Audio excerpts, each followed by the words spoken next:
The car backfired again. Caleb Walker's body reacted before his mind did, shoulders snapping tight, pulse slamming into overdrive. His right hand shot to his hip to a weapon that wasn't there. He froze, breathing shallow, scanning the window of his fourth-floor apartment like it was a sniper's scope. Only the city stared back, rain-glossed streets, sirens whining somewhere far below, headlights cutting through the drizzle. Seattle was a living storm of movement and noise. Cars honked, a garbage truck slammed its brakes, someone shouted across the street.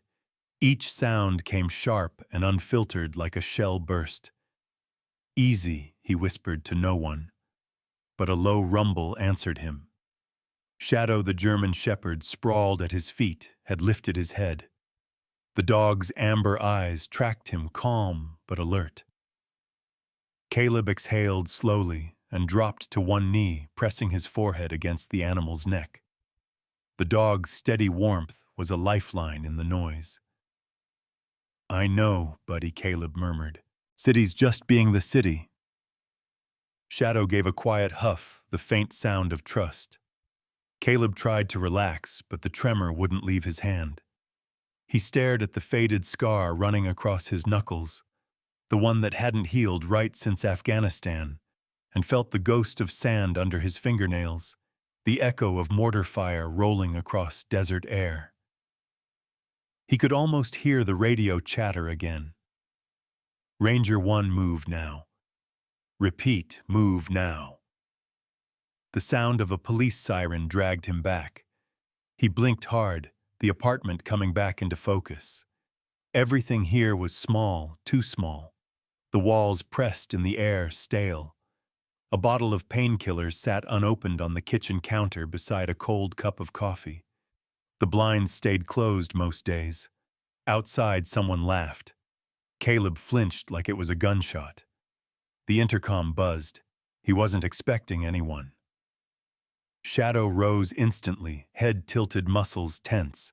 Caleb's eyes narrowed as he crossed the room, pressing the small gray button. "Yeah."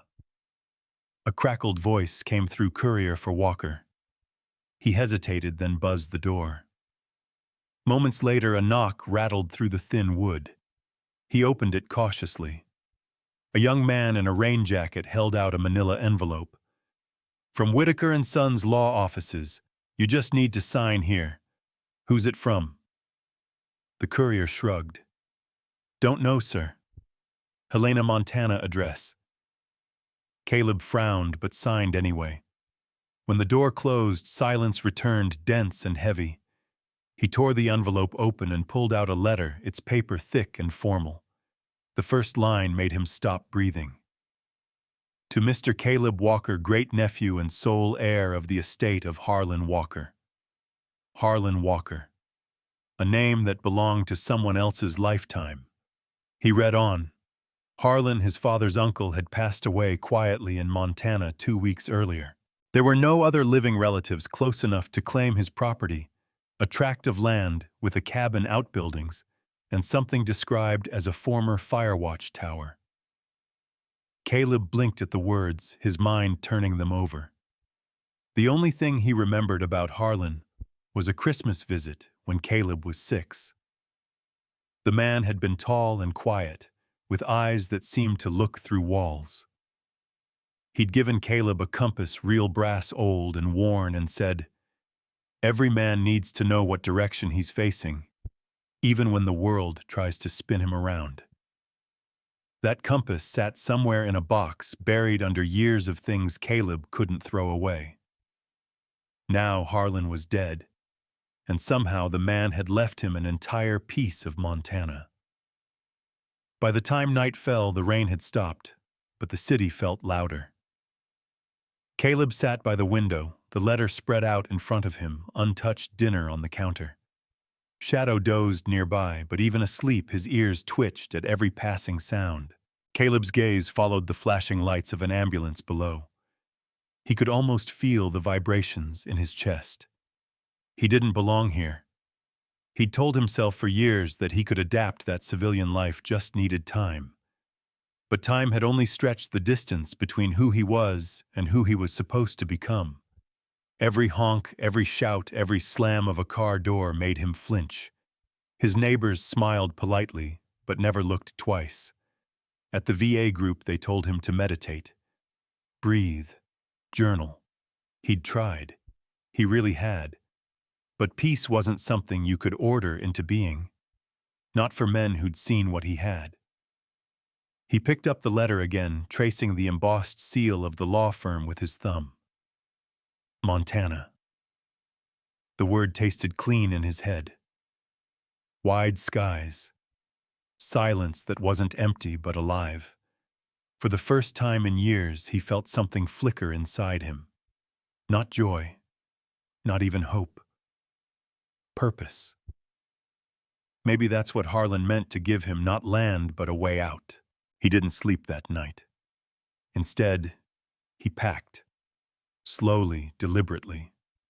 His old duffel from the service came out of the closet. He folded a few shirts, his field knife, and the small framed photo of his unit, the one where everyone was still alive. Shadow watched from the doorway, tail thumping softly. "Yeah, you're coming," Caleb said with a faint smile. "Wouldn't trust anyone else to keep me in line." When dawn came, he was already behind the wheel of his weathered pickup engine, idling under the pale gray light. The highway stretched east away from the noise into the spine of the Rockies. The further he drove, the quieter it became. By the time he crossed into Montana, even the air felt different, thin, sharp, honest. Shadow had his head out the window, tongue, lolling eyes bright. Caleb felt something loosen in his chest.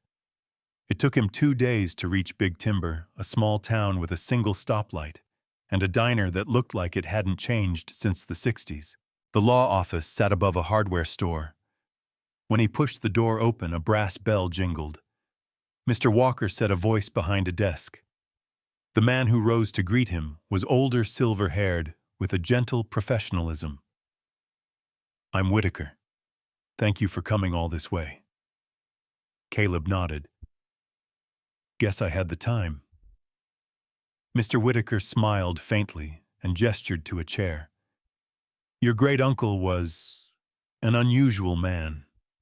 Lived out there for decades. Kept to himself mostly, but I'd stop by twice a year to deliver supplies or handle paperwork." He opened a folder and slid a key across the desk. It was heavy iron, the kind you'd see in old prisons. "He wanted you to have this. Said you'd know what to do with it." Caleb turned it in his hand. Did he say anything else? Whitaker hesitated. Only that it wasn't just land. He called it unfinished business. Something cold and electric moved through Caleb's chest. Outside, the air smelled of pine and dust. He stood by his truck, staring at the key in his palm. Unfinished business. The sun dipped behind the mountains, casting long shadows across Main Street. A train horn moaned in the distance. Shadow sat by his side, watching him waiting. Caleb looked out toward the horizon, where the forests began, endless and dark. "Guess we're going home, boy," he said quietly. Shadow's tail wagged once. He started the truck. The engine growled, headlights slicing through the gathering dusk. As he drove out of town, he didn't see the figure standing by the diner window, an older man with a limp and a faded ranger jacket, watching his taillights disappear into the trees. Ben Carpenter frowned. Damn fools walking straight into Harlan's mess. The lights vanished. The mountains swallowed them whole. "He didn't leave me land, he left me a job to finish." The words echoed in Caleb's mind as the road narrowed to dirt. He didn't know yet that this road led not to peace but to the edge of a war that never truly ended. The road twisted like a scar through the trees, climbing into the hills above Big Timber. Gravel crackled under Caleb's tires. Pine needles dusted the windshield every time a branch reached out too close. Shadow sat alert in the passenger seat, his ears perked tail, still eyes scanning the tree line like it held ghosts. Caleb hadn't spoken in an hour. There was nothing to say. The GPS had long stopped working. Cell signal vanished 5 miles back. The only thing left was the hand-drawn map Mr. Whitaker had tucked into the file folder marked with rough trails and a small X labeled Walker's Ridge. It didn't feel like a homecoming. The last mile narrowed to a single dirt path. When the forest finally broke open, it did so suddenly, like an ambush. A clearing sat ahead, overgrown and uneven, surrounded by towering pines. At its edge stood the cabin Harlan's so-called estate. It was a 2-story log structure, weathered but intact. The windows were shuttered and the front porch sagged slightly in the middle. Off to the side stood a wooden fire watchtower, tall and skeletal, its upper room barely visible above the trees. Caleb killed the engine. Shadow leapt down first, nose immediately to the ground, circling the truck, then the front steps. Caleb followed slowly, letting the silence wrap around him. No traffic, no shouting, not even birdsong. Just wind. He reached the door and noticed the heavy lock. It looked old but well-oiled. He pulled the iron key from his jacket and slid it into place. The mechanism groaned, then clicked. Inside, the air was cold and dry. Dust coated the hardwood floor, disturbed only by long, forgotten boot prints. The furniture was simple wooden table, worn leather armchair, cast iron stove. A single lantern sat on a shelf next to a collection of hunting knives. The fireplace was blackened but ready. Someone had split and stacked firewood recently. Caleb eyed the hearth, a faint unease prickling at the back of his neck. He crouched beside Shadow, who was sniffing the floor near the staircase. "Something's not right, huh?" Shadow didn't respond, but his body was stiff, tail held straight like something in the room had teeth. Caleb set down his duffel and walked to the back of the cabin. There was a kitchen tiny with a cracked sink and a gas stove. A cellar door was bolted shut near the pantry. He made a mental note of it but didn't open it yet. Back in the living room, he spotted a dusty desk beneath a curtained window. A locked drawer had been forced open at some point in the past, splintered slightly at the edge. Beside it lay a journal, the same one Whitaker had mentioned. The leather cover was worn, and Caleb could feel indentations from heavy writing beneath his fingers. He opened it. March 3rd. Snow melted early this year. Movement on Trailhead 9. 2 trucks. No plates. No lights. Heard voices, Spanish, I think. Same pattern as last winter. Repeat, same pattern. No mistake. March 12th. One of them saw me, or saw something.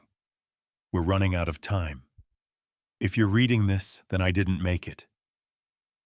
Caleb stared at the words. The handwriting was steady. No sign of panic, just precision.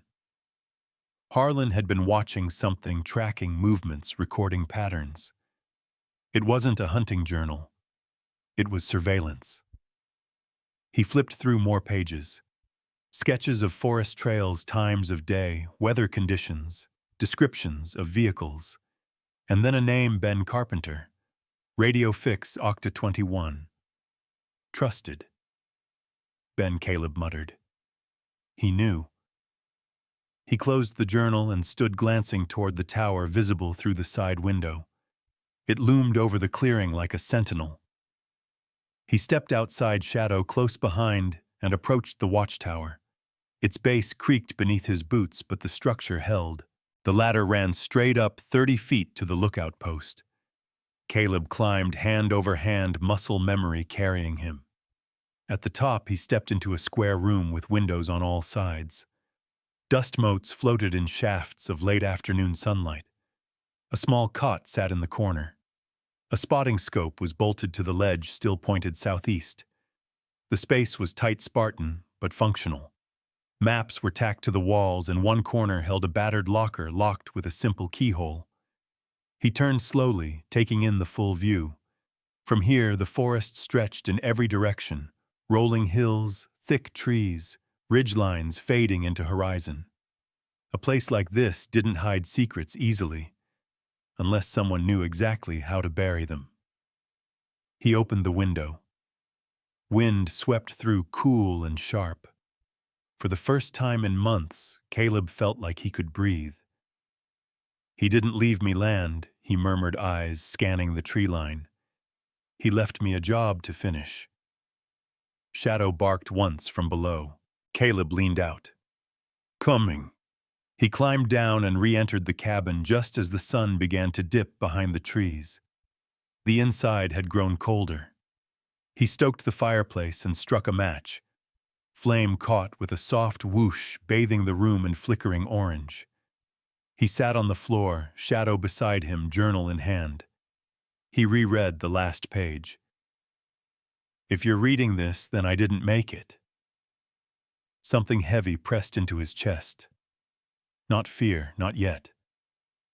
But the sense of being handed a torch and realizing it was already lit. His eyes drifted to the cellar door in the kitchen. He stood and crossed the room. The bolt slid back easily. The door groaned open. Stairs led down into darkness. Cold air drifted up. Shadow didn't move, just stared into the black. Caleb grabbed a lantern, lit it, and descended slowly. The cellar was compact, lined with wooden shelves. Old tools, mason jars, canned food. But against the far wall was something unexpected. A small metal box bolted into the concrete. It had a recessed slot shaped like a 5-pointed star. Caleb pulled the strange key from his jacket. The one he'd dug up yesterday. It fit perfectly. He didn't turn it. Not yet. Instead, he straightened and looked around again. Someone had built this with purpose. Reinforced concrete. Insulated wiring. This wasn't just a root cellar. It was a stronghold. Back upstairs, he secured the door again and sat at the table writing his own notes into a fresh notebook he'd brought. A phrase from the journal echoed in his mind, Trailhead 9. Same pattern. No mistake. He would start there tomorrow. But first, he needed answers from Ben Carpenter. If Harlan trusted him, Caleb had to know why. And what the hell Harlan had seen in these woods that made him turn a fire watchtower into a goddamn bunker. Outside, the forest was silent. Too silent. Just as Caleb reached for the lantern to turn it off, Shadow sat up stiffly, ears pinned back, a snapping branch outside. Then stillness. Caleb reached for his knife, moved to the window, and peered out. Nothing. But his gut told him something had just seen them arrive. And it hadn't been curious. It had been watching. A single noise shattered the stillness, the unmistakable metallic click of a safety being disengaged. Caleb spun toward the sound, dropping low by instinct, hand sweeping the tabletop until it gripped cold steel, his combat knife. Shadow growled low and deep posture rigid at the front door.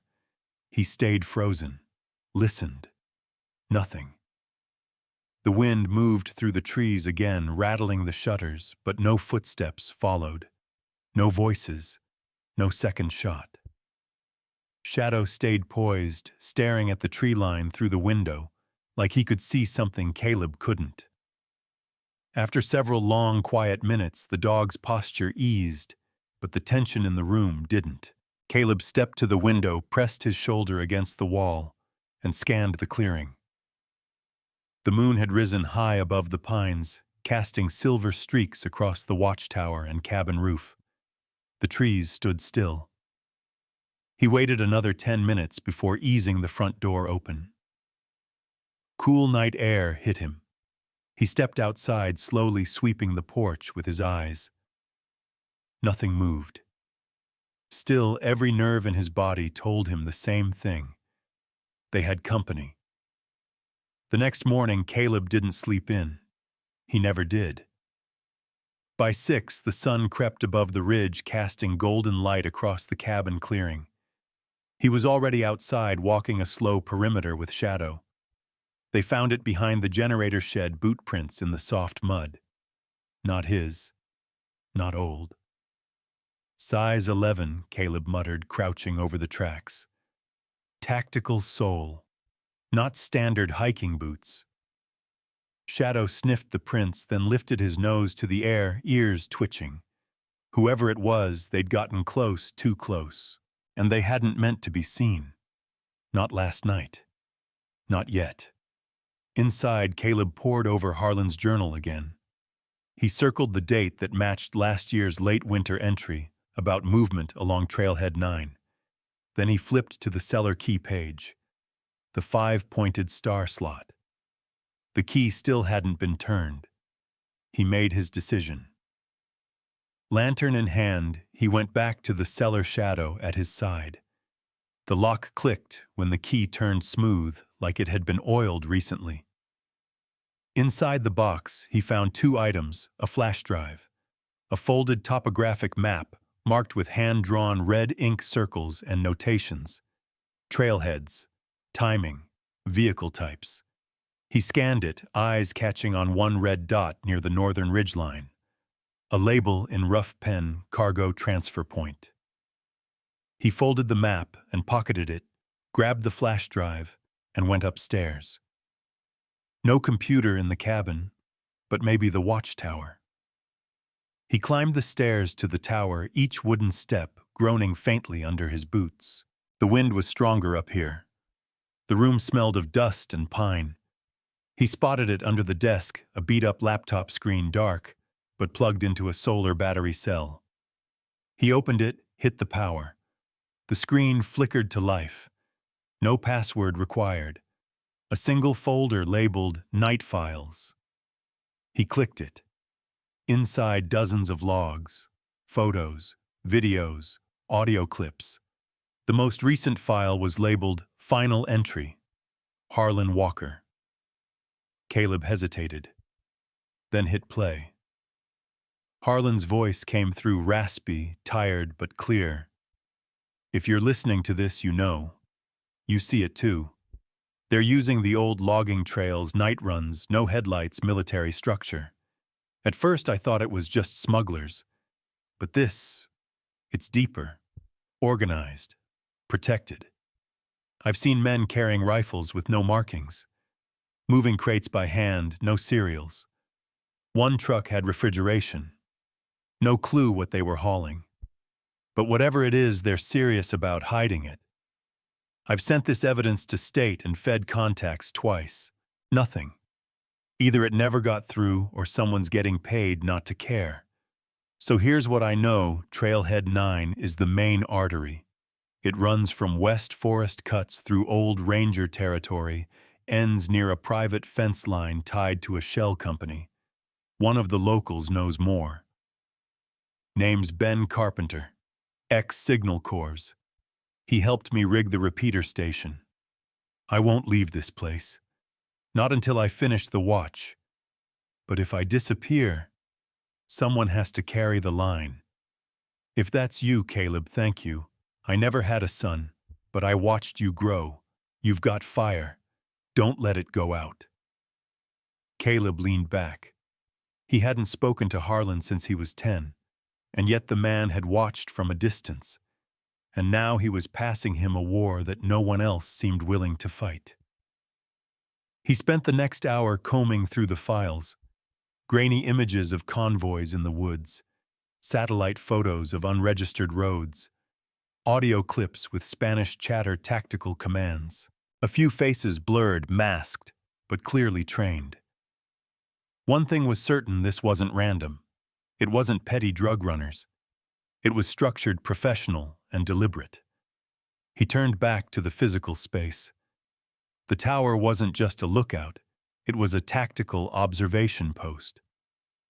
Under the cot, he found a supply locker, Inside, an old hunting rifle fitted with an aftermarket scope, weatherproof ammo cases, radio equipment, and a first aid kit. A note taped inside the lid. Use it only when you're sure, because after that, they'll be sure about you too. He closed the locker and stood. This wasn't built for solitude, it was built for siege. And suddenly, he understood everything.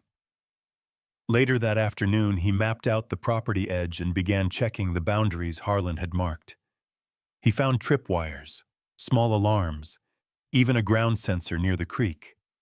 The old man had booby-trapped the woods, not to harm, but to alert. Shadow barked twice, drawing his attention to a tree stump. Caleb moved closer. The stump had been hollowed out. Inside sat an old trail camera, still functioning, red light blinking. Someone had been watching. Constantly. And now Caleb was inside the ring. That night, as the fire crackled and wind howled beyond the shutters, Caleb reviewed Harlan's notebook one more time. The next step was clear. He needed to talk to Ben Carpenter.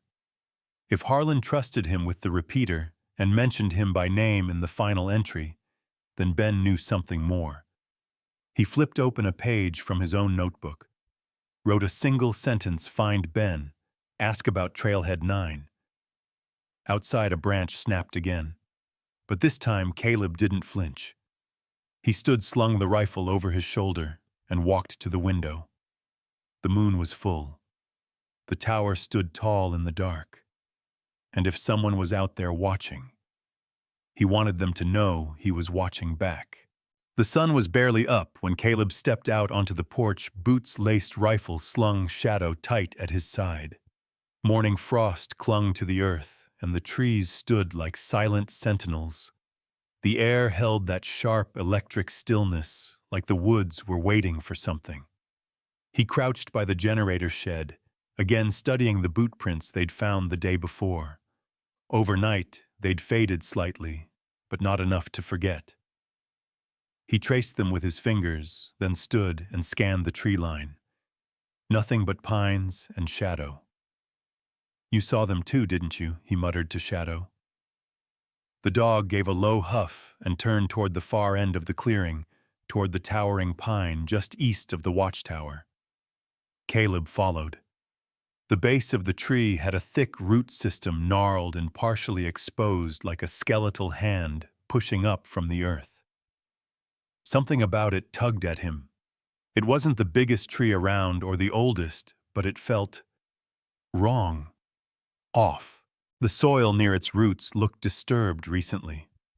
Caleb dropped to one knee and brushed dirt aside with his gloved hand. It was softer than the rest of the ground. Looser. He grabbed a folding and trenching tool from his backpack and started digging. Shadow sat nearby, ears twitching with every clink of metal against earth. 6 inches down the blade hit something solid. He paused, dug around it carefully. A metal container, olive green, military issue. Ammo can size. Caleb dragged it out of the hole and placed it on the ground. The latch was rusted, but not locked. He popped it open.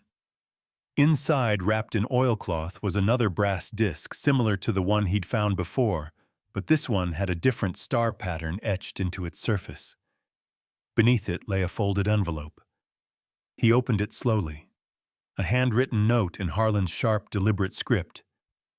"If you found this, you've passed the first test. The others may not be soldiers, but they're organized. They bury things too, just not the kind you can dig up with a shovel. Trust the stars. Trust your instinct. The map leads deeper than the roots."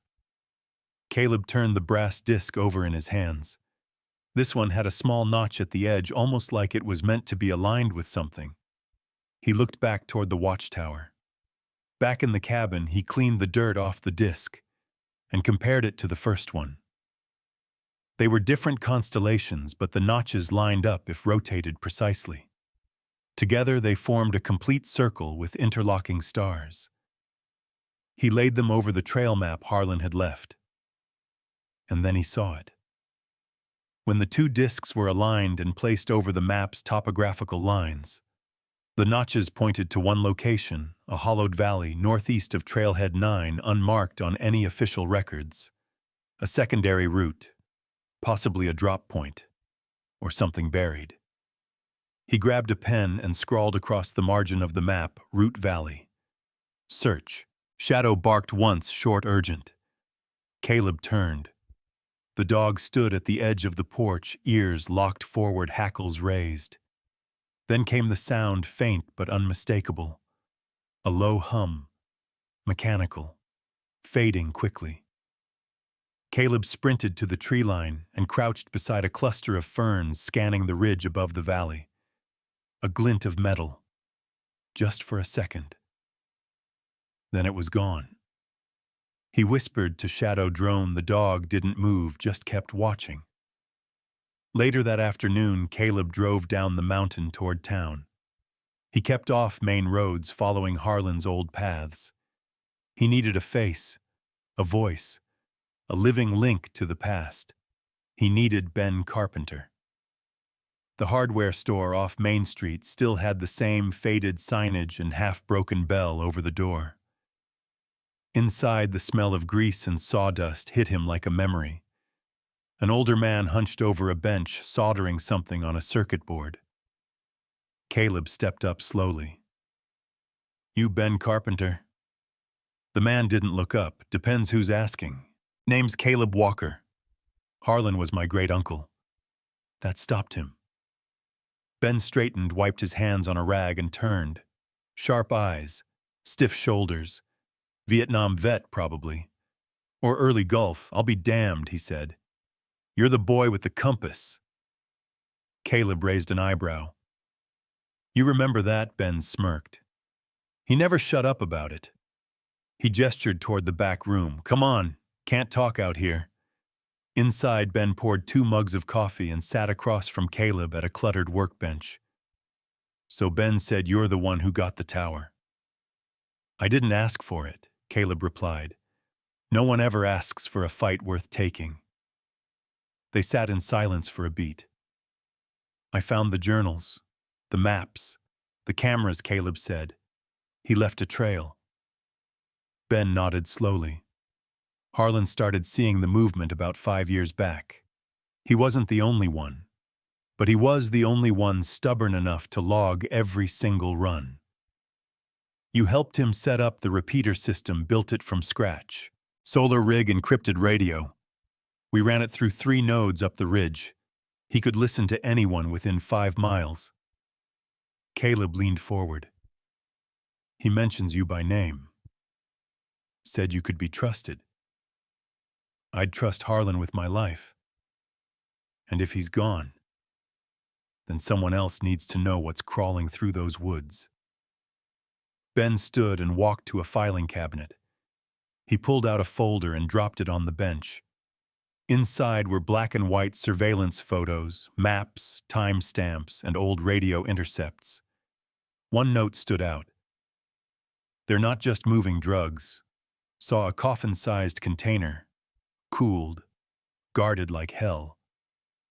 Caleb frowned. He said that in his final log. A refrigerated truck. Ben met his eyes. "Whatever they're smuggling, it's not just for profit. It's for protection. That's a whole other level." Caleb closed the file. "You ever hear of a place called Root Valley?" Ben's face tightened. "Yeah. That's where it started." Back at the cabin that night, Caleb locked the doors, reinforced the shutters, and lit the fireplace.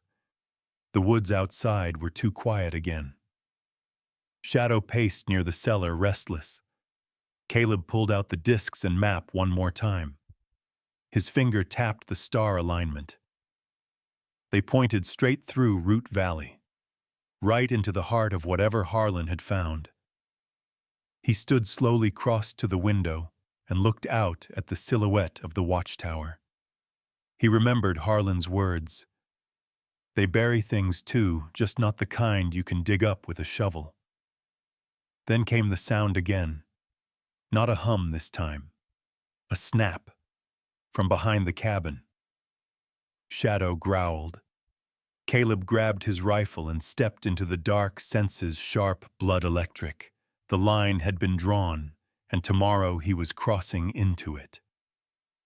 Rain swept across the tower windows in diagonal sheets, blurring the line between sky and forest. Caleb adjusted the focus on the spotting scope and tracked movement through the trees, but visibility was trash. Still, he didn't move. He waited. Watchful. Shadow lay curled in the corner behind him, his breathing slow, but ears flicking every time thunder rolled across the mountains. The tower creaked in the wind. It always did when the storms came. The map was pinned to the wall beside him. Harlan's notations, Caleb's additions, red lines, circles, questions. Every route in and out of Root Valley traced like veins. And now, after last night's near encounter, Caleb wasn't asking if something was being moved through those woods. He was asking what. A second crack of thunder made the tower shudder again. And then it came. Not sound. Light. Two faint beams low to the ground cutting through the mist far below. Headlights switched on too early, too visible. Amateurs wouldn't risk it. Which meant these weren't amateurs. They weren't hiding anymore. He turned the scope slightly and caught a glimpse of the convoy. 3 vehicles, dark, no license plates, cruising the edge of the private send, where the ranger trails dead-ended. The lead vehicle slowed, stopped, then went dark. Caleb leaned in. No doors opened. No one stepped out. They just waited. The rain masked everything. Sound, smell, motion. But even from this far away, he felt it. That tightening in his chest, the weight of knowing he was being given a message. They know where the tower is. That was the only explanation. He reached for the satellite phone, the backup one Harlan had stashed, and dialed the encrypted repeater frequency Ben had shown him. It rang twice. A familiar voice crackled in Carpenter.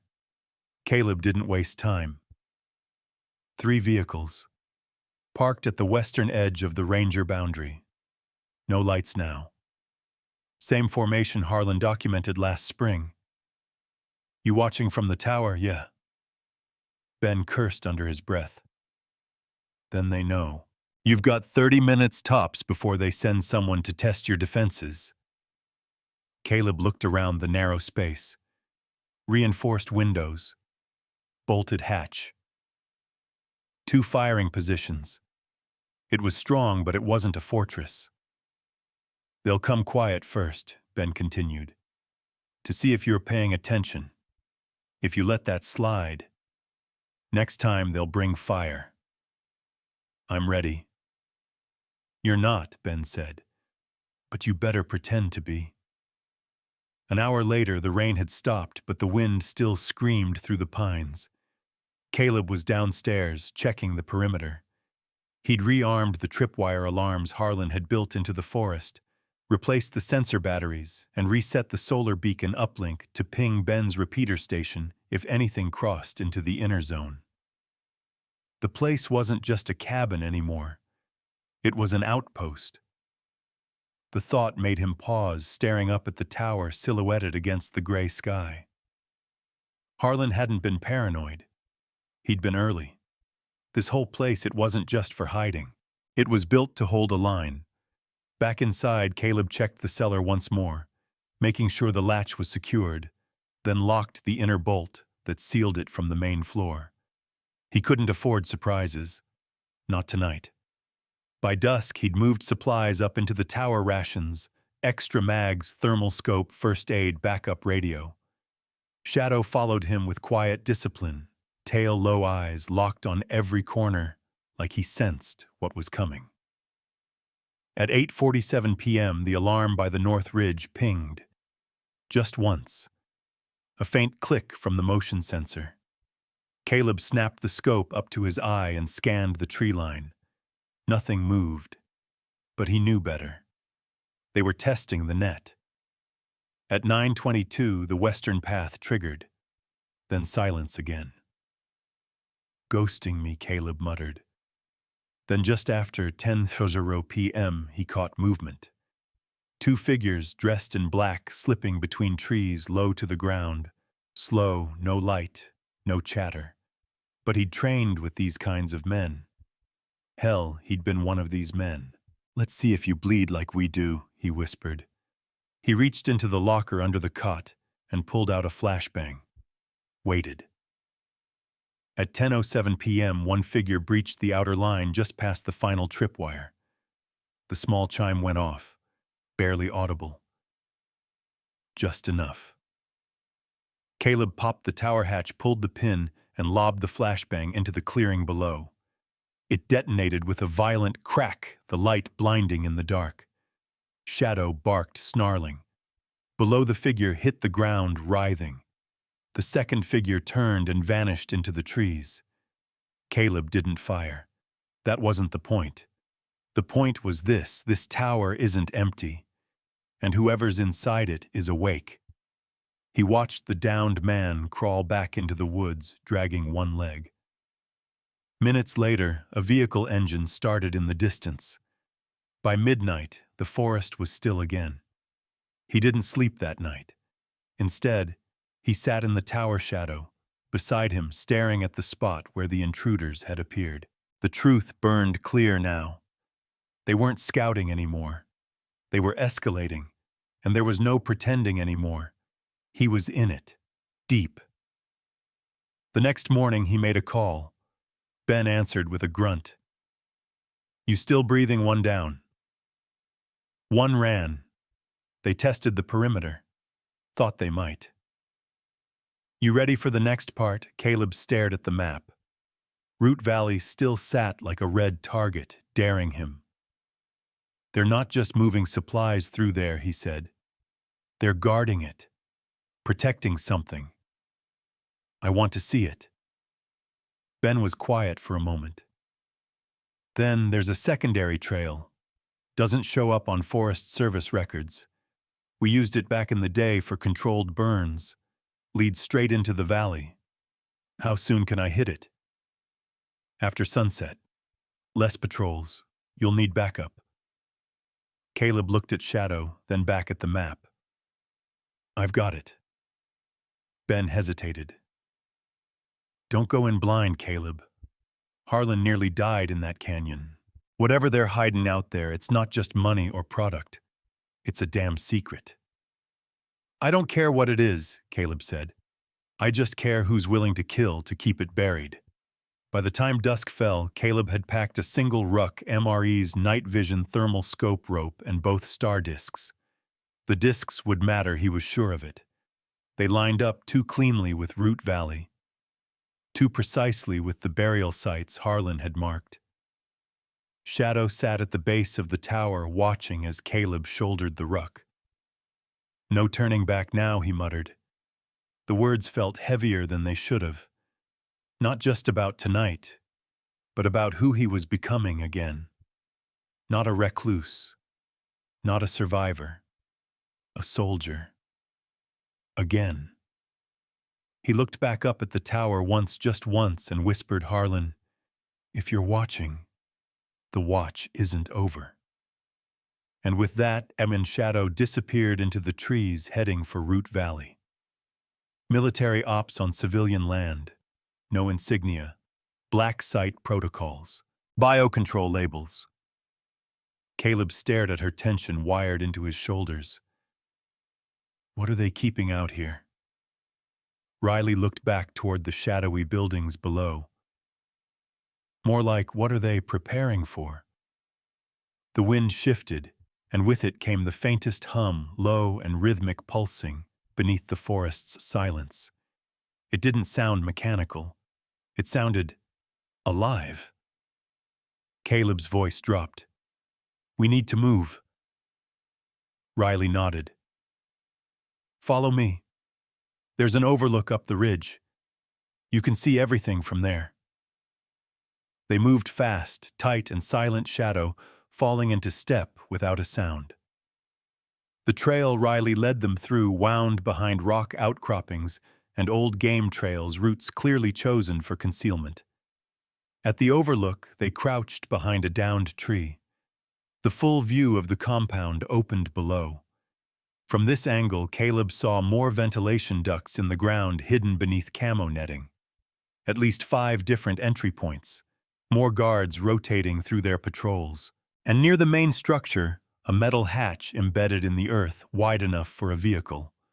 Caleb pulled out Harlan's map. The star discs had pointed here. This was the center. This isn't a smuggling route, he said. It's a containment zone. Riley glanced at him.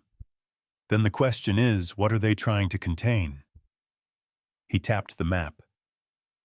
These crates, the medical-grade labels, the heat signatures under the ground. You're looking at a mobile lab, a black lab. Riley swallowed. Harlan said something like that. Before he went off-grid, he thought they were testing something in the deeper valley, something not legal. He called it Project Evergreen. Caleb flinched.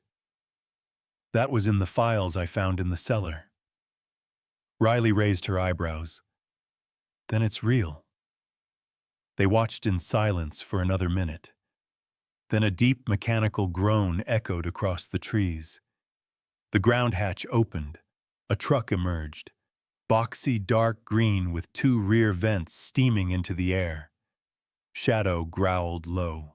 Inside the truck's cab were 2 men in sealed suits, full hazmat gear, the kind used when the air itself might kill you. Caleb turned to Riley. We need to follow that truck. Tonight. She looked skeptical. They'll have watchers on the back trails. If we get spotted, then we'll know what they're willing to protect and what they're willing to kill for. They began their descent again, moving low, taking every turn like it might be an ambush. Riley led him to a camouflaged ATV stashed beneath brush and branches.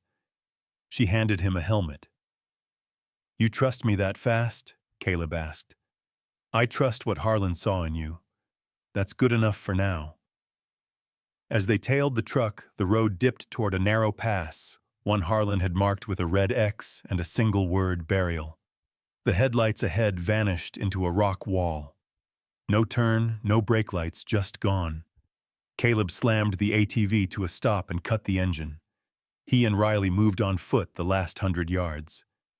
And there it was, an entrance hidden in the cliff face, a rolling metal door now halfway shut. Caleb exhaled. It's a tunnel. Riley whispered, no, it's a vault. They slid closer, avoiding the cameras mounted overhead. A moment later, the door sealed completely with a thunderous clang. Caleb pressed his hand to the rock beside it, feeling the hum vibrate through the stone. Harlan was right, he said quietly. They're burying something out here. Riley looked at him. And we just found the lid to the coffin. The rain started again. Slow, relentless. Caleb stepped back from the vault and looked to the treetops above where lightning cracked against the distant sky. Then he muttered the words that had burned into his skull all night.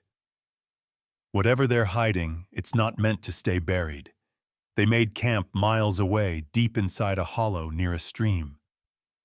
Riley set up a compact signal jammer and a tent coated with infrared dampening material.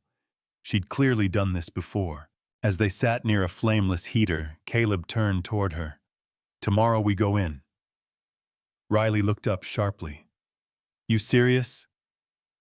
There's another entrance. Has to be. That tunnel was for deliveries, not escape. You want to breach a government-level vault with just a dog and a rifle. Caleb looked down at Shadow, then back at her. I've had worse odds. She sighed. If we do this, there's no going back. He nodded. That's the point.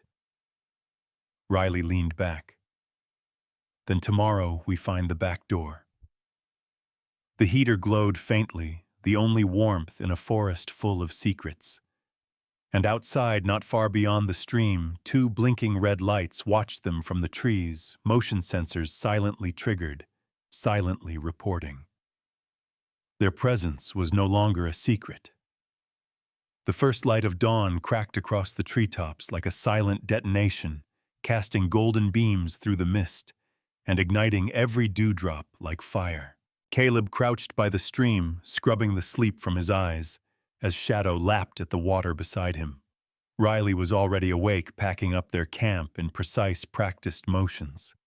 She didn't speak much, but every look said enough. Today was the day they crossed the line. Ever breached a federal-grade lockdown, she asked, hoisting her ruck over her shoulder.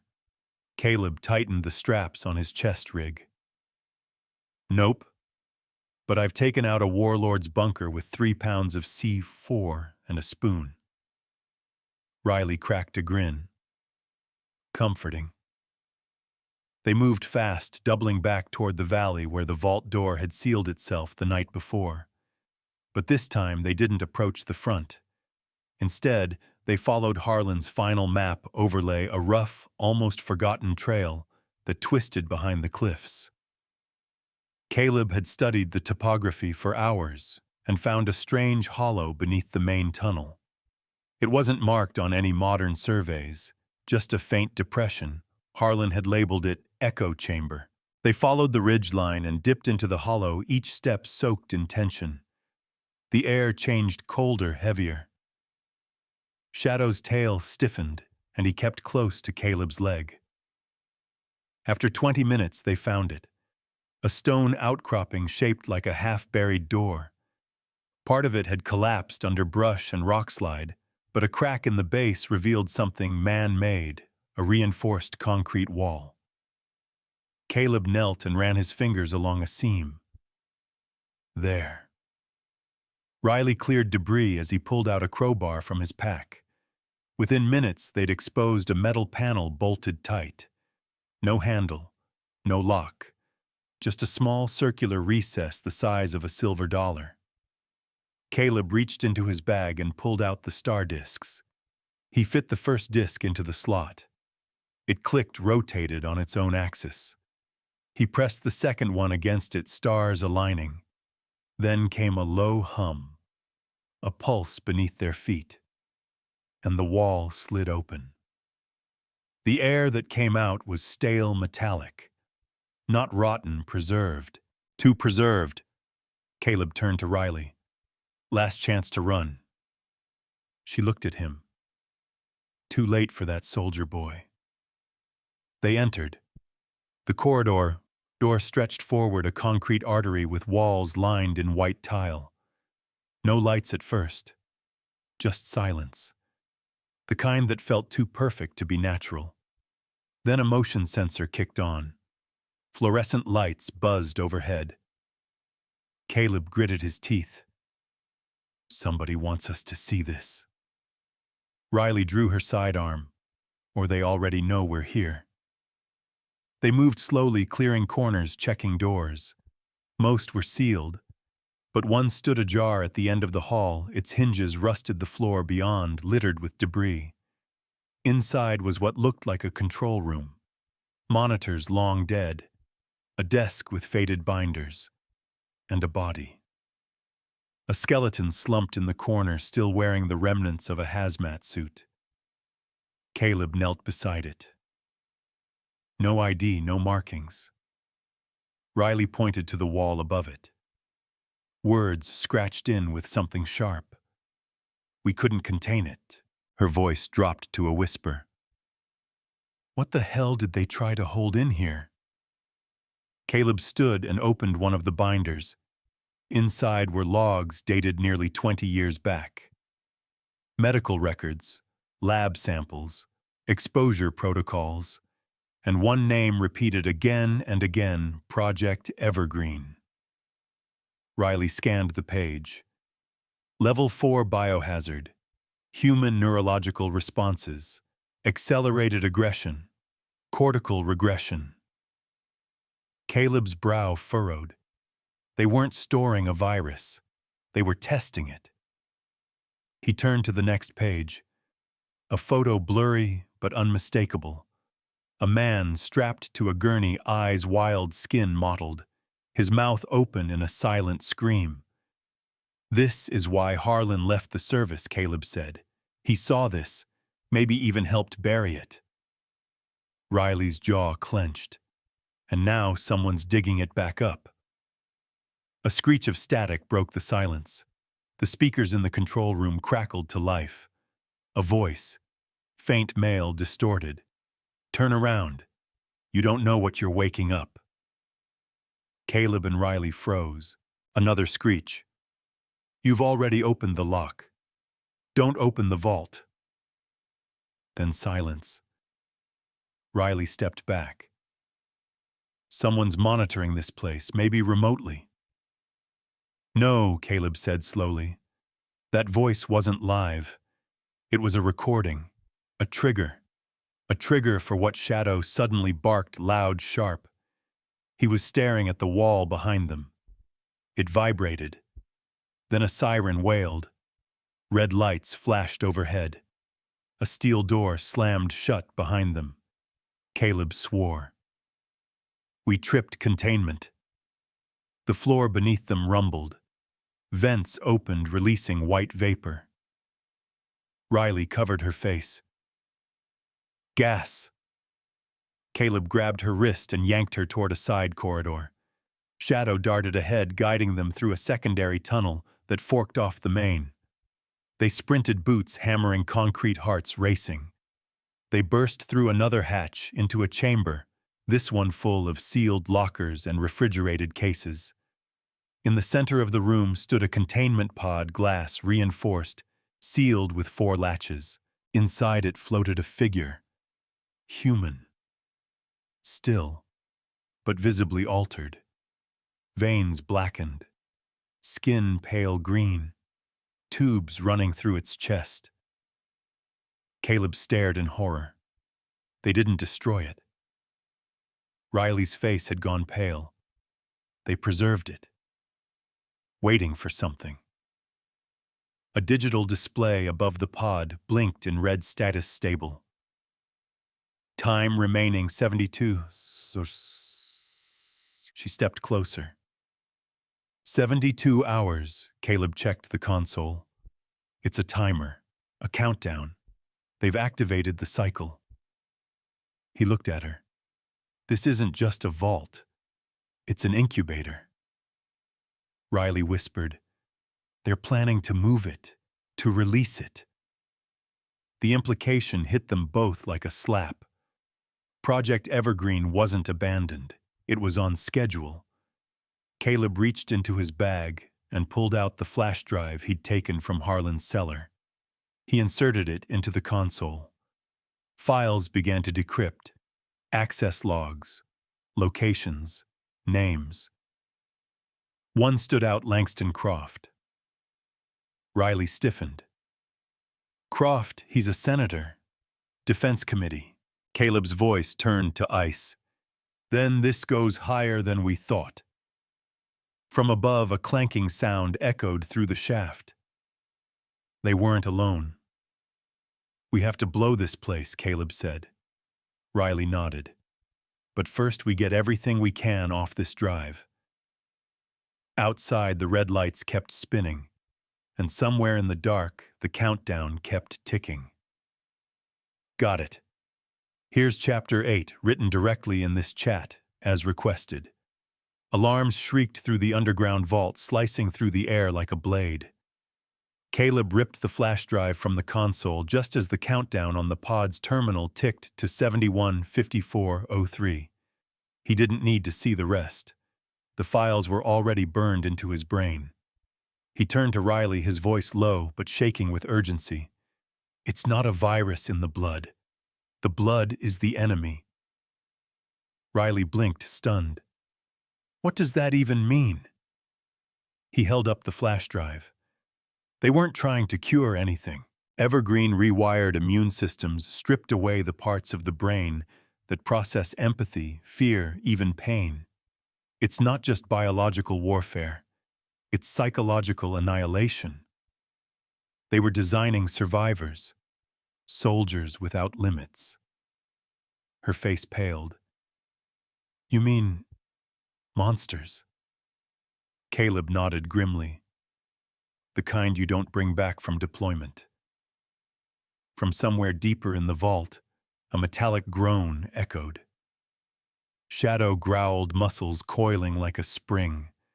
The red strobe lights above flickered, casting the pod and the creature inside it in a twisted, pulsing glow. Veins like black roots threaded beneath its translucent skin.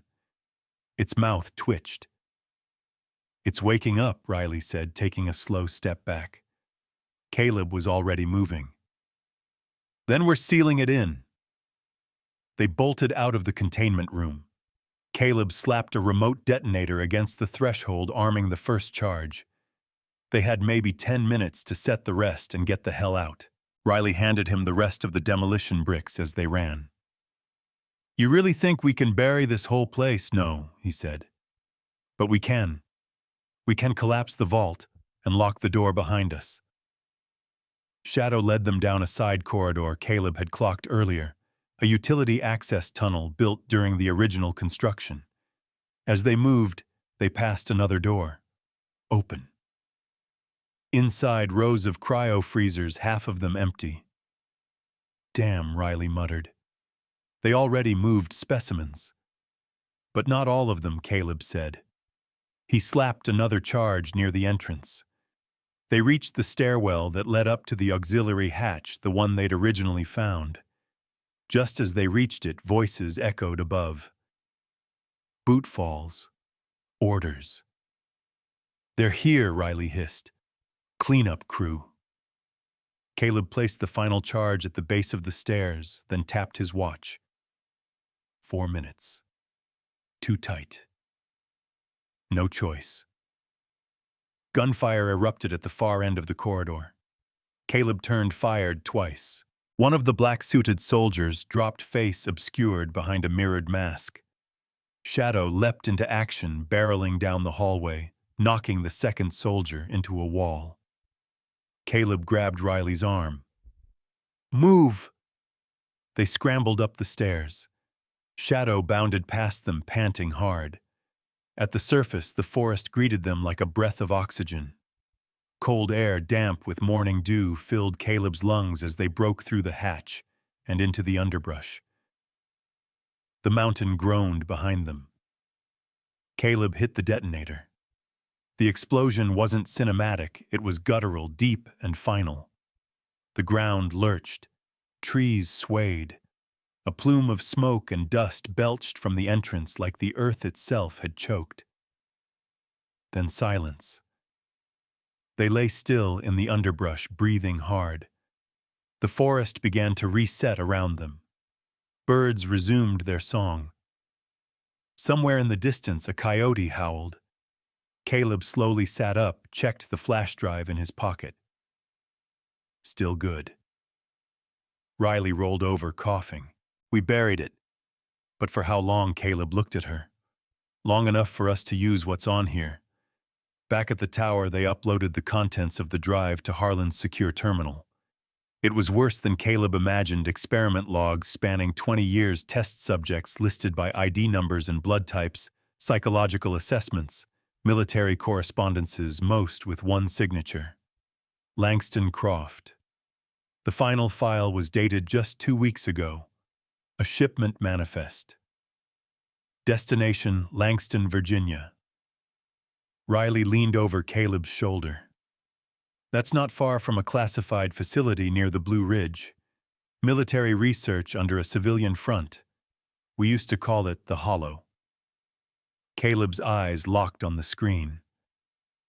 Croft's using it as the new Evergreen hub. He didn't abandon the project. He upgraded it. Riley clicked open a video log, one of the subjects in the containment pod pre-transformation. The man was crying, clutching his chest, whispering, "I can feel it burning away everything human." Then it cut to static. Caleb leaned back. "We can't sit on this." Riley agreed. "We need to go public. Leak it. They'll bury it before it breathes. We need an insider. Someone they can't silence." She hesitated. "Lisa Croft." Caleb nodded. "The senator's daughter. She vanished 2 years ago, but I think she ran. If she has the codes or intel, Riley said she might be the only one who can expose him from the inside." Caleb stood. "Then we find her." Shadow barked once as if in agreement. Riley looked out the tower window toward the fading smoke that still rose from the collapsed vault. "You ever think maybe we weren't meant to stop this?" she asked quietly. Caleb turned to her. "If it was meant to happen, they wouldn't be hiding it under a mountain." She nodded slowly. "Then we bring it into the light." The flash drive blinked on the desk, waiting. Outside, the wind shifted, carrying not just the scent of pine and ash, but something colder. Something watching. The next move belonged to them. Rain soaked the pavement of Alexandria's back streets, turning the quiet Virginia neighborhood into a murky blend of reflection and shadow.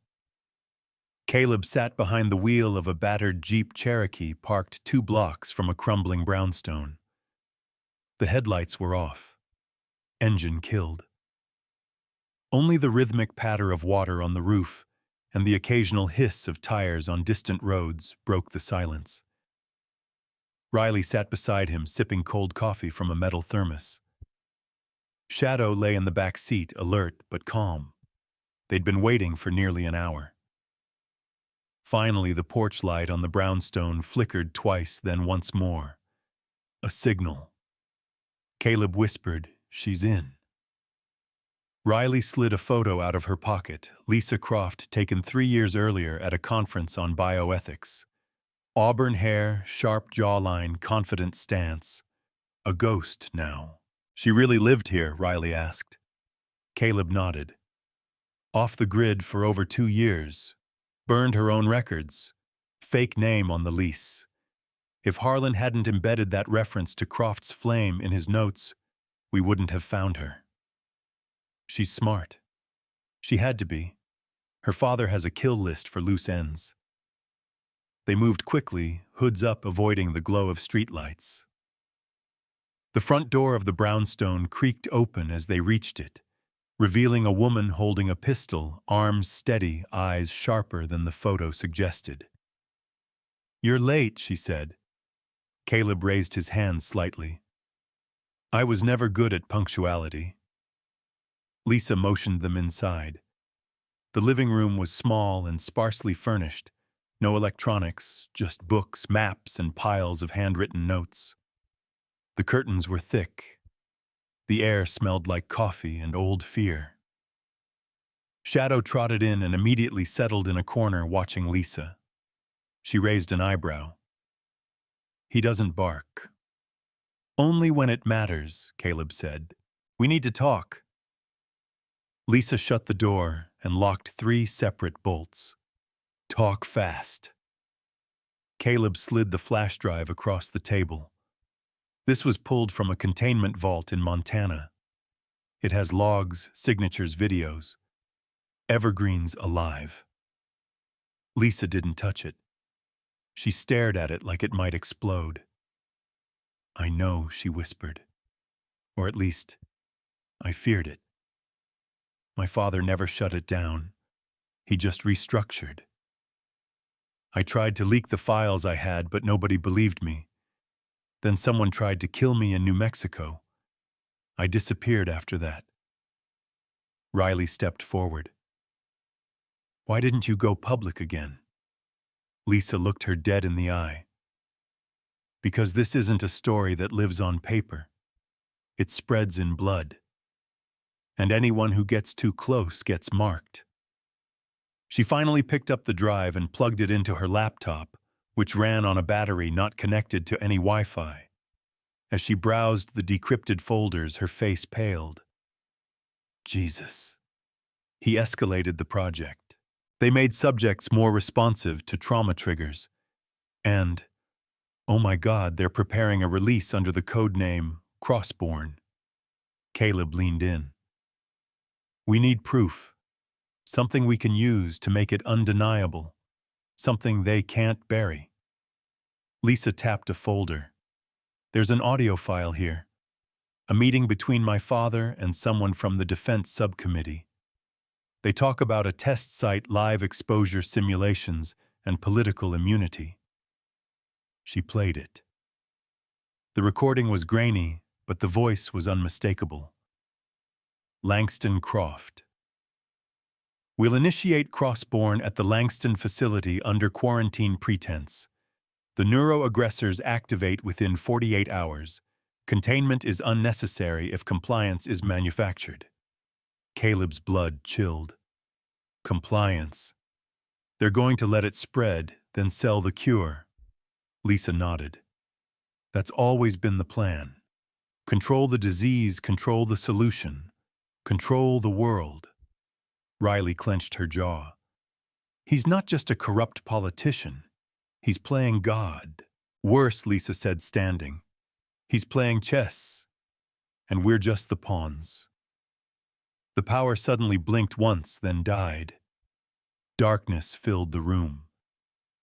Caleb drew his weapon. They found us! Lisa grabbed a duffel from under the floorboards. Back exit. Now!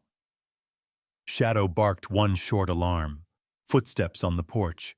They raced through the narrow kitchen and out the back, slipping into the alley just as flashlights cut through the front windows. Lisa led them to an abandoned bakery 2 blocks over where she'd stashed a burner car. Inside, Caleb caught his breath. You've done this before. Lisa nodded, tossing the duffel into the trunk. You don't survive being Croft's daughter without learning a few things. She turned to Caleb. I'm in. Whatever it takes. But you need to understand something. He's planning to launch Crossborn in less than 72 hours. Langston, Virginia is the ignition point.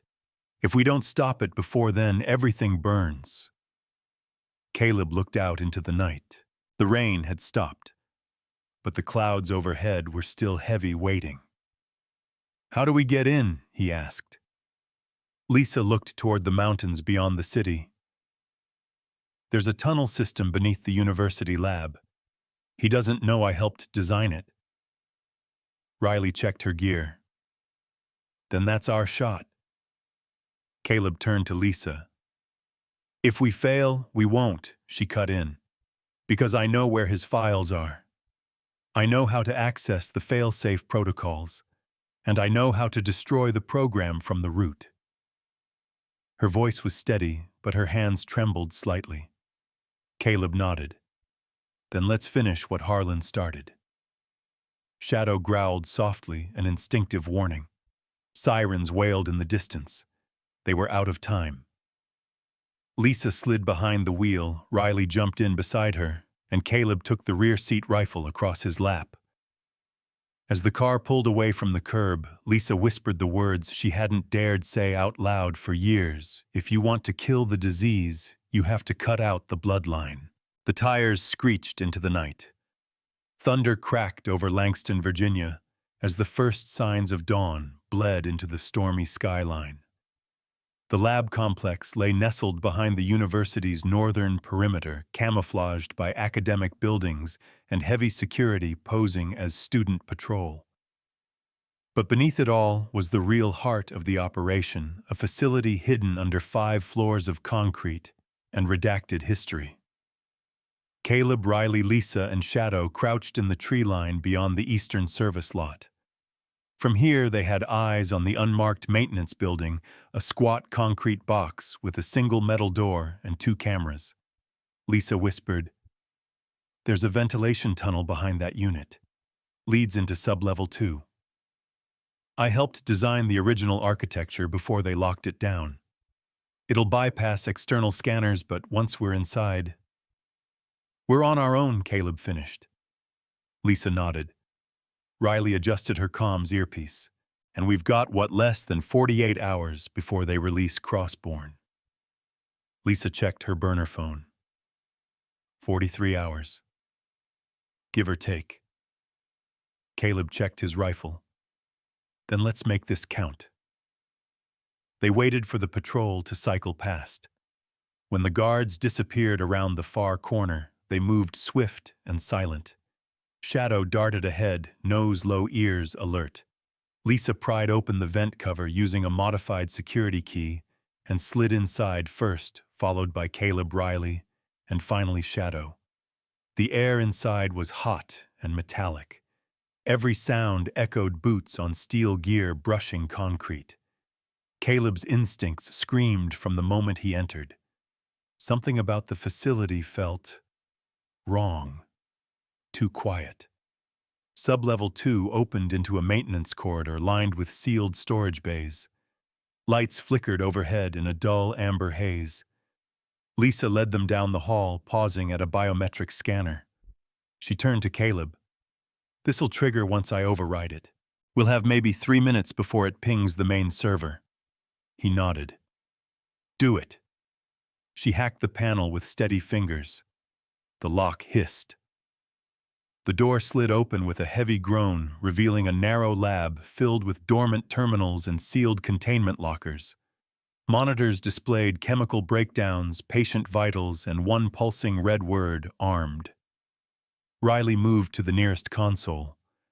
"They're prepping vials for dispersal. This isn't theoretical. It's an active deployment." Caleb tapped the monitor. "Target zone Metro Langston." Lisa paled. "The commuter rail station." "It's a perfect vector," Caleb growled. "Rush hour, packed platforms, a single release in the ventilation system." Riley finished his thought, and within 6 hours infection spreads through 3 counties. Lisa scrolled through the internal logs. The delivery crew has clearance badges marked Alpha Tier. There's a launch bay in sub-level 5. We stop that truck, we stop the release. Caleb's jaw clenched. Then we go down.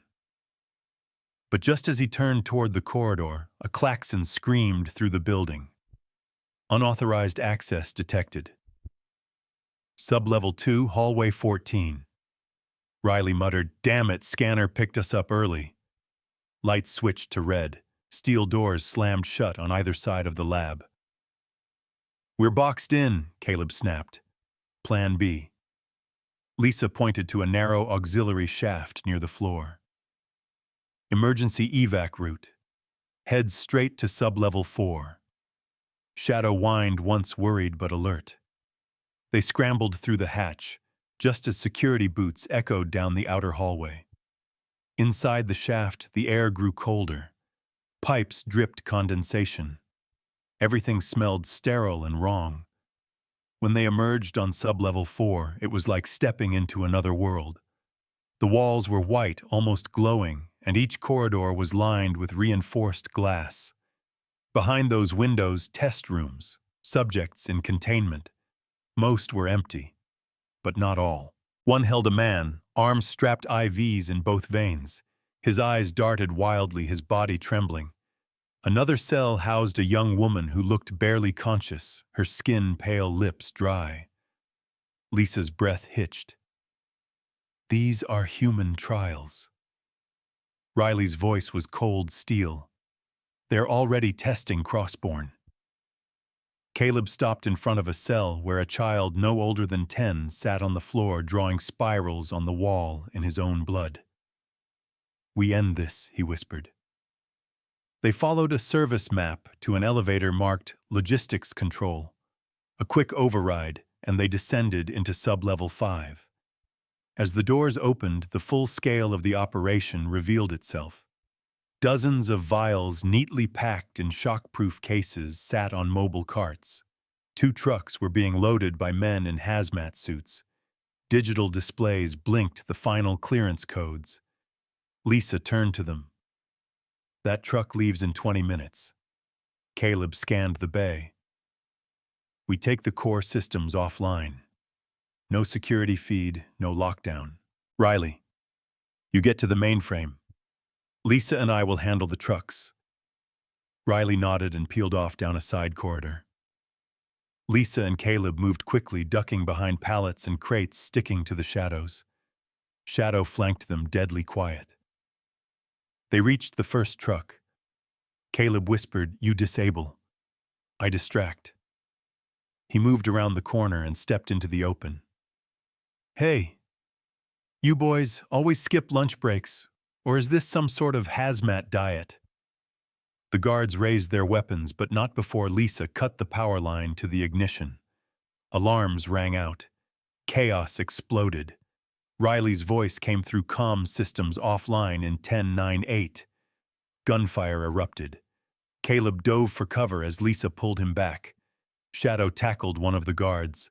The second truck accelerated, tires screeching. Too late, Lisa shouted. Caleb raised his rifle. Not yet. He fired once directly into the truck's engine block. It stalled, spun, and crashed into a containment barrier. Riley's voice returned. "You're clear. Facility's dark." Lisa grabbed Caleb's hand and ran for the crashed truck. She yanked open the back. Inside, rows of vials shook in their racks. One had cracked. The fluid inside shimmered dark red, almost black. Lisa stared at it.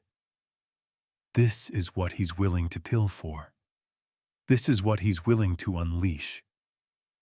Caleb stepped back, face hard. We're not just stopping a program. We're fighting a legacy. Lisa didn't flinch.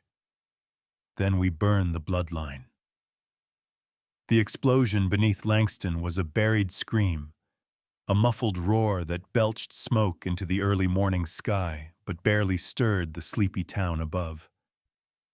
From a hill across the valley, Caleb, Riley, and Lisa watched the fire consume the remains of Sublevel 5. The flame glowed hot in the dawn's haze, but it wasn't just heat. It was cleansing. Lisa stood still, fists clenched, watching her father's legacy burn. Caleb said nothing for a moment. Then softly, "The truth lives in fire." She turned to him. "It's not enough." "No," he agreed, "but it's a start." They packed what was left of their gear and moved fast. The safe house in Maryland was just over 2 hours away, but their real destination was Capitol Hill. It was time to take everything: public files, audio, names. Lisa had made her choice. Now they were gambling on the last fragile thread of democracy to hold. Riley kept eyes on the road. "You think they'll listen, the committee?" Caleb exhaled. "They'll listen. The question is whether they'll believe." Lisa clutched the 2 encrypted drives, her knuckles white. "We have enough evidence to bury him 10 times over. If they ignore this..." "Then we burn louder," Caleb said. "But first we testify." By nightfall, Senator Mason had arranged an emergency closed-door session with the Senate Intelligence Subcommittee. Mason had been Lisa's last hope, a staunch defender of bioethics, and a quiet but consistent critic of Croft's unchecked power. When she called him from a secure line, all she had to say was, "Crossborn is real." That had been enough. At 9:00 a.m., sharp Lisa Croft sat beneath the gleam of overhead lights, facing a semicircle of stone-faced lawmakers and federal recorders. The room was sterile, intimidating, but she wasn't. "My name is Lisa Croft," she began, voice steady despite the weight on her shoulders. "My father is Senator Langston Croft, and I am here to expose a program he has protected for over 2 decades, Project Evergreen." The room fell into silence. She laid it all out methodically, factually, devastatingly. Test subjects, the psychological trials, the failed quarantines, the mutation of Project Evergreen into Crossborn, the relocation of its base of operations, the plan to release it in Langston, the casualties if they had failed. She handed them the flash drives, played the audio. We'll initiate cross-born at the Langston facility under quarantine pretense. The voice of her father echoed through the room. Gasps, murmurs.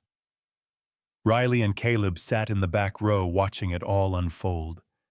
Shadow lay at their feet, ears alert, as if sensing every ripple of tension. When Lisa concluded the chair of the committee, Senator Dawes spoke quietly. Ms. Croft, are you prepared to swear this testimony under oath and under penalty of perjury? I am, she said. And I have. A beat of silence. Then Mason stood.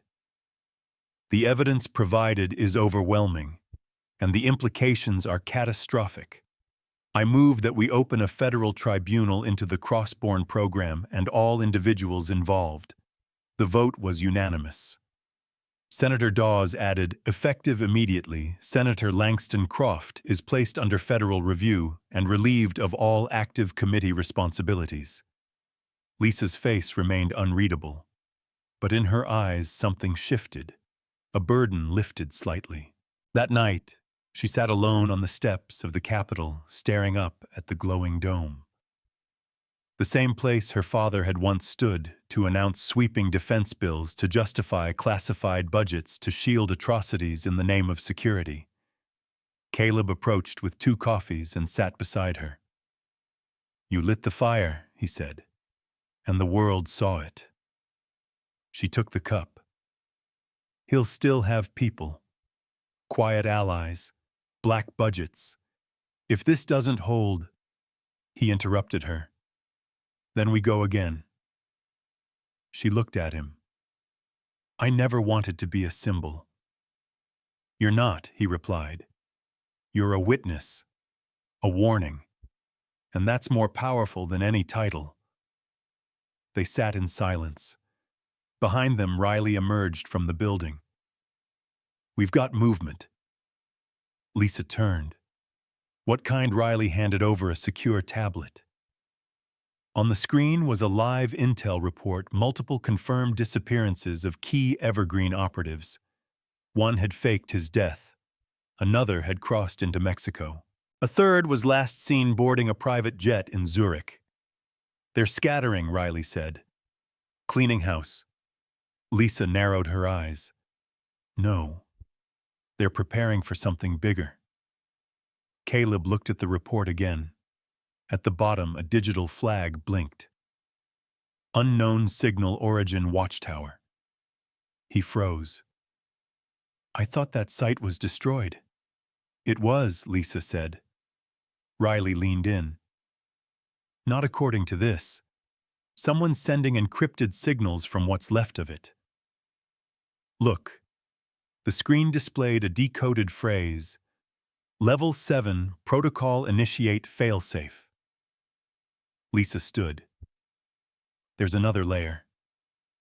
Caleb nodded. One we haven't touched yet. She looked toward the mountains. We end this at the source. Riley whispered. The last watchtower. Lisa gripped the tablet. Then that's where we go. The snow returned to Montana in a silence that felt almost reverent. A blanket of white covered the burned-out remnants of the watchtower, softening the jagged edges of ruin. Trees stood like sentinels around it, stripped bare by winter, but still standing. The wind no longer howled in fury, it whispered now, like it was waiting. Caleb stepped out of the truck and stared at the ruins. They came back here, he said. Someone did. That signal wasn't a glitch. Lisa climbed down after him, her coat zipped tight against the cold. Shadow followed nose to the ground, cautious but curious. Behind them, Riley scanned the tree line with a pair of thermal binoculars. Nothing but snow and bones. But that wasn't true. They found the hidden hatch exactly where Caleb remembered it. Half buried beneath ice and debris, but not destroyed. Someone had repaired it, patched the hinges, reinforced the seal. Lisa knelt beside it, brushing snow from the keypad. They buried the facility, but not the failsafe. Caleb glanced at her. Can you get us in? I can get us through the first lock. After that, we improvise. They descended into the darkness one last time, flashlights cutting across damp concrete and rusted handrails.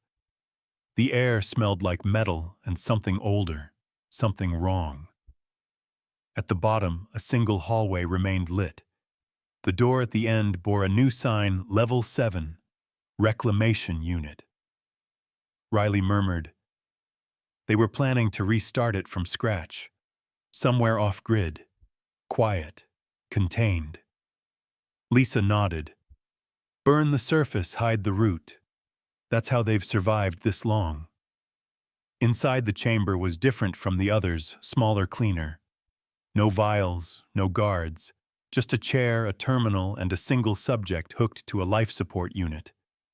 It was a girl, 12, maybe 13, pale but alive. Her eyes fluttered open the moment they entered. Caleb raised his hands slowly. We're not here to hurt you. The girl didn't speak. She only looked at Lisa, then whispered, You're the fire. Lisa's breath caught. The girl's name was May. She had been one of the first to receive the synthetic immunity strain of Crossborn, a strain meant not to control or weaponize but to cure. An accident buried in the earliest evergreen trials. Somehow May had survived everything, and she remembered. I dreamed of the tower burning, she said, voice soft. I saw people screaming, but I wasn't afraid. I knew you'd come. Riley checked the monitors. She's not infected. She's immune. Caleb stepped back. She's the missing variable. Lisa turned to him, eyes wide. No. She's the answer. They downloaded the final system logs and shut down the reclamation chamber. The failsafe codes had been incomplete, half-written lines of code meant to reboot Evergreen in another form. But now they had a better way forward, a way to undo what had been done. Back above ground, the snow continued falling. Caleb carried May wrapped in a thermal blanket. Shadow stayed by her side like he already knew she was different. Lisa stood beside the remains of the tower, watching the smoke curl from the chimney one last time. There was a time I thought burning it all would be enough, she said quietly. But fire doesn't always destroy. Sometimes it clears the way. Caleb joined her. Sometimes it lets something new grow. She looked up at him, tired but resolute. I want to start a foundation, not just to expose Evergreen, but to heal what it broke. All of it. The survivors, the data, the systems. Use what we've learned to protect, not control. Caleb nodded. I'll back it. Not just that, she said. I want you to help lead it. He was quiet a long moment, eyes scanning the tree line like he was listening to ghosts. Then, all right. Riley raised a hand from the truck. We've got an encrypted line open. The story goes live in 20 minutes. It's everywhere, news, social, underground networks. People are waking up. Lisa looked toward the horizon. Croft hadn't been seen since the hearing. Rumors placed him in Europe. Others said he was already dead. But the truth was, it didn't matter anymore. Not really. Because what mattered was no longer hidden. What mattered had survived. That night, they lit a small fire in the clearing beside the tower. Not to destroy, just to keep warm. May slept wrapped in blankets by Shadow's side. Riley passed around a flask of something strong. No one said much. The crackle of flames and the wind through the trees said enough. Finally, Lisa spoke. We did something good. Caleb added. We stopped a war before it started.